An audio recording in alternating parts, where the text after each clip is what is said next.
the next presenter, Vasilius. So Vasilius is a research engineer at Cloudflare working on internet measurement and routing security. He's also the winner of today's shortest bio for this session. And he will present what's in the dataset, unboxing the APNIC user population.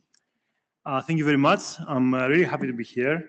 I will present you our work on assessing the accuracy of the APNIC estimates for the number of AS customers.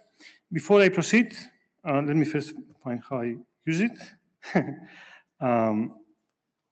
So I want to give a shout out to my amazing collaborators who should get most of the credit for this work. Let's see why it's important to understand user populations. So in general, not just in the internet, when we want to understand the impact of an event or an action, we want to put it in the context of how many people are affected by it, right? So if there is a natural disaster, wildfires, hurricanes, we want to understand how many people are displaced or affected by power outages. If the government makes a policy change, like a tax cut, how many people will benefit? And in the internet, when there is an incident or a policy action, we want to understand not just how many IPs will be affected or how many autonomous system networks, but also how many people will experience the phenomenon. So for instance, if an undersea cable cut disrupts the internet in a region, we want to know how many users will either lose connectivity or experience higher latencies. Or if a CDN deploys a new point of presence somewhere, how many users will enjoy lower latencies, right? The problem is that number of users is not a readily available data set, right? So how do we get this number? Fortunately for the research community, APNIC, the Asia Pacific RIR, publishes AS customer populations through their website. They have been doing it for some years now, and to the best of my knowledge, it is the only available data set on this metric, right? And the fact that it is the only available data set means that people have to rely on it, right? They don't have any alternative, so it's not vetted thoroughly like other data. And this is the topic of our work. So we try to understand when this data set is accurate, what are the nuances, what are the pitfalls, right? Now, before I explain how we try to do it, let me explain briefly how APNIC estimates user populations. So they have partnered with Google to deliver Google Ads to users across the world.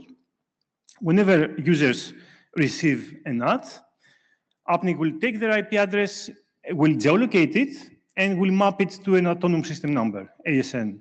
So for example, if we have 3 users that receive the ad, APNIC geolocates all 3 of them in Spain, and 1 of them is behind Vodafone, 2 of them behind Telefonica. So we have 33% of the ads served to Vodafone, 66% of the ads served to Telefonica. Now, APNIC will also combine these statistics with the number of users per country provided by the ITU.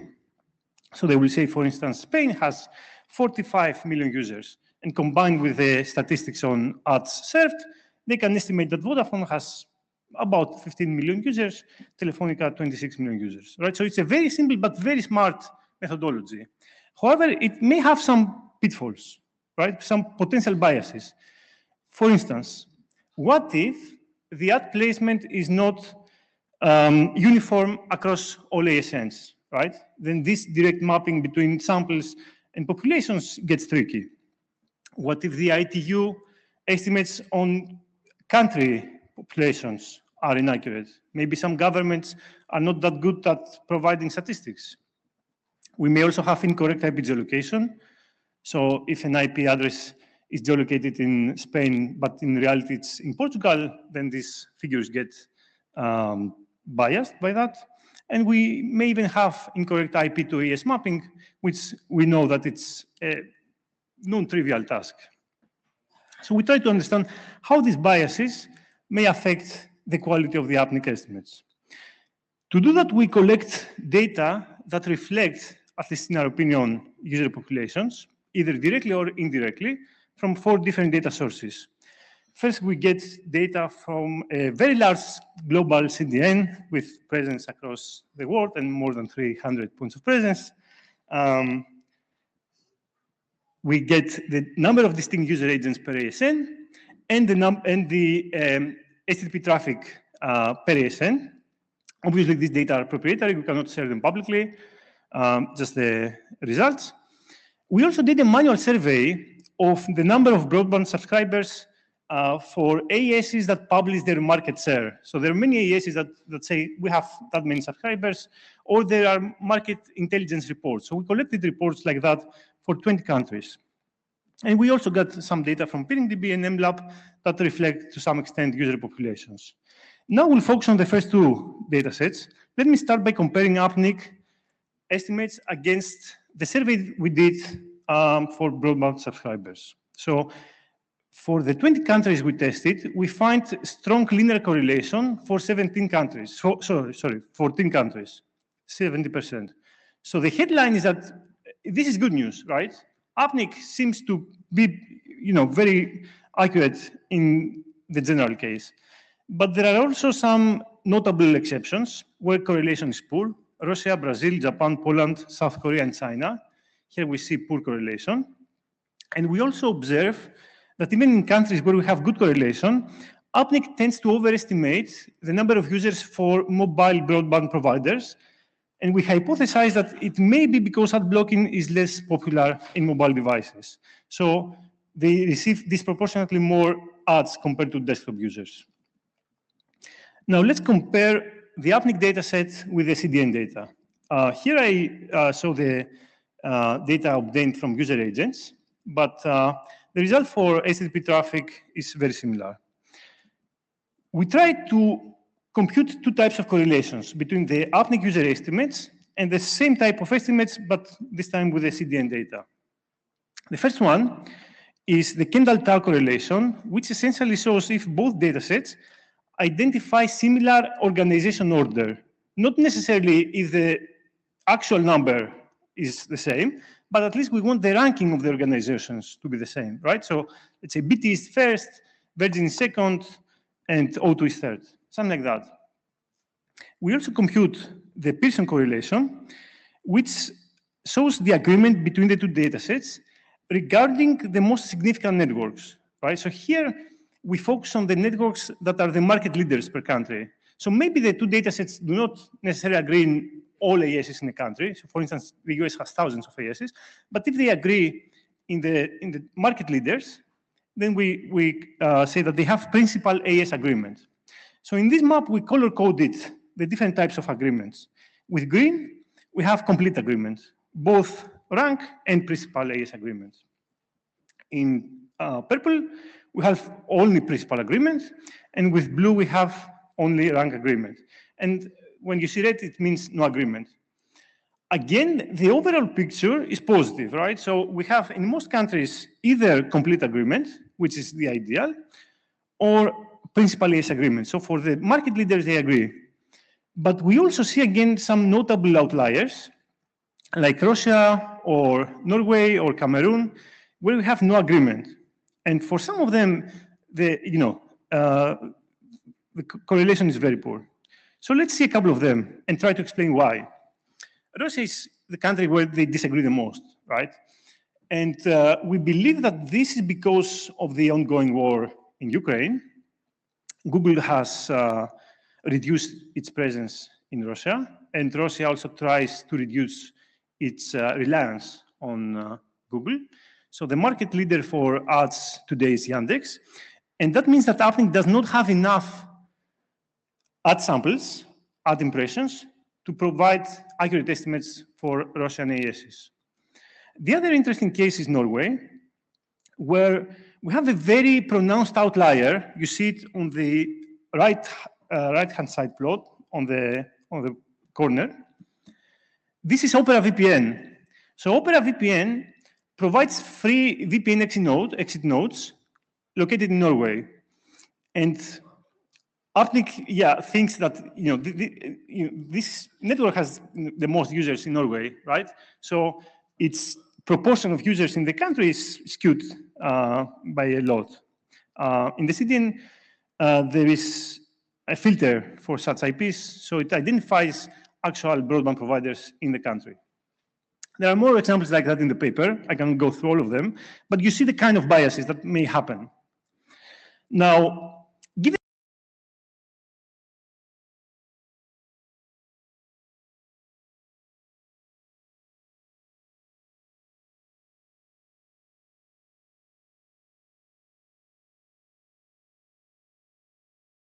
user, the second is to remember that APNIC provides estimates smoothed over a period of 60 to 120 days, right? So they don't provide estimates for the current day, but they provide an average.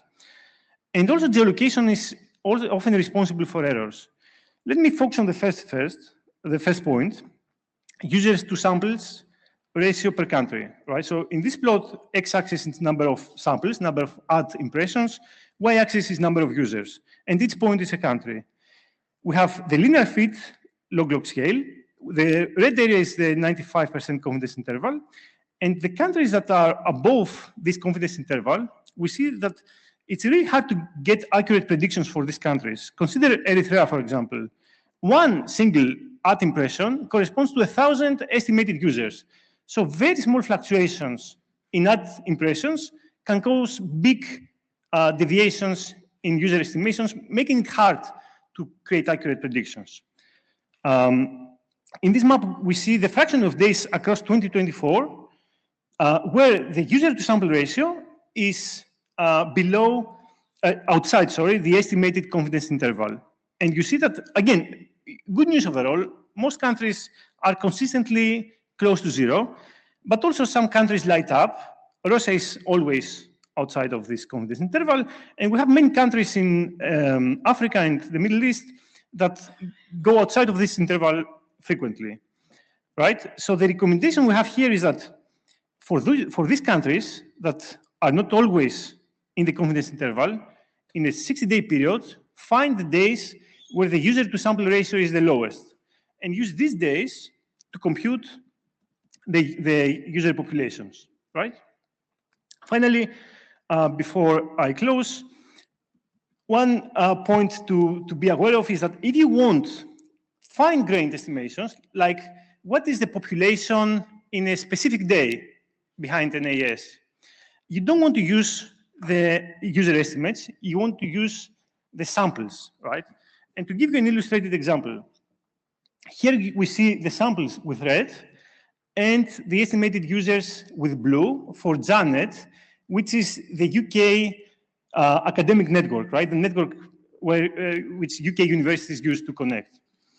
And I have the numbers for October, from start of October until today. So as we would expect, universities are empty during the weekends, so the samples go down, and they have a lot of people during weekdays, so the samples go up. The red line matches our expectation. The blue line doesn't, though. It goes monotonically up, right? Why is that? So this happens because the data are averaged over a period of 2 to 3 months, and they take into account also that summer period where the universities were closed, right? So if you want accurate estimates for very granular time periods, use the samples and not the estimates, right? So to conclude, I think the message overall is positive. APNIC works well for countries with sufficient Google ad impressions. However, we need to be aware of the pitfalls. We need to take into account the users to samples ratio. We need to take into account the sampling fluctuation and also the type of the network that we're studying, right? So it's important to understand these nuances to avoid misuse.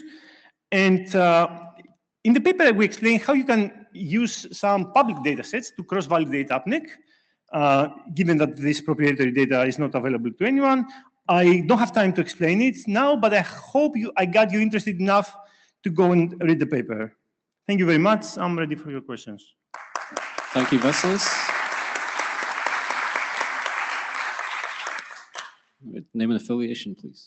Hello, Daniele Arena, Namex. Has this global CDN you speak of considered to make their data public? That's a good question. Unfortunately, this is not possible, at least at this point, but we want Rails to somehow be able to help CDNs share data, let's say in a shared pod, in a privacy-preserving manner, so that users don't know the exact CDN from where the data come from, but they have access to the data from multiple CDNs. So are you already working with other CDNs to do that? Not really, but maybe this presentation is a good opportunity to discuss it. Okay, thank you. Thank you. Okay, we are just about over time. So if you have a quick question, that's okay. I just have a question for a very like the question you asked on the beginning, because if you ask how many people are affected from the chain, there is a question, what counts as a people or a single person? For example, take me, I have a mobile phone in my pocket with provider A of the internet, and I have my connection at home with provider B. When I'm in the train, I use the train Wi-Fi, which is provider C. And right. if you, for example, improve the latency of some service for provider B, did you improve latency of the service for me? Do yes, I count? So that's a good question. That goes back to Janet, right? So the university has many users in the weekday, not many in the weekend. So if they improve connectivity, so if we think about it, we can say the maximum number of users affected by it or the minimum number of users, but we can make educated, ranges, right? We can reason about it if we see how these fluctuations change over time. Thank you. Thank you very much. all right. Thanks again. And our final speaker for today is Emil Abin. Emil